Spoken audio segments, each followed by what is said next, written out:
How to troubleshoot a wireless printer connection. Troubleshoot a wireless connection if your computer is unable to detect your HP printer over Wi-Fi connection, or a printer offline message displays when trying to print. Restart your devices. Turn off the printer, wait 10 seconds, and then disconnect the printer power cord. Turn off the computer or device you're trying to print from. On your wireless router, disconnect the power cord, wait 10 seconds, and then reconnect it.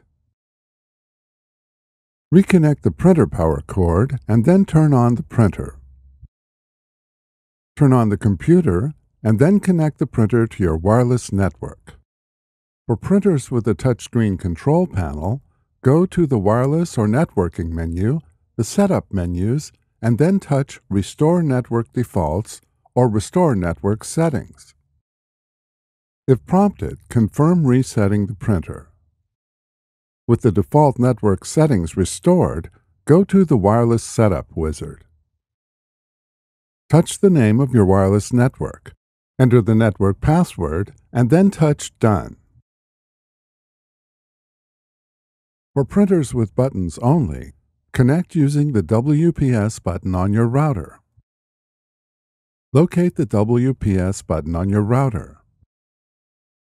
On your printer, press the Cancel button to wake the printer from sleep mode. Press and hold the wireless and cancel buttons until the power light blinks. Release the buttons and then wait until the wireless light blinks. On the router, press and hold the WPS button for 5 seconds, and the WPS connection process starts.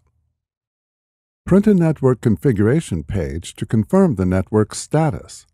For printers with a touchscreen or text display, print the page from the Wireless, Network Settings, or Setup menu.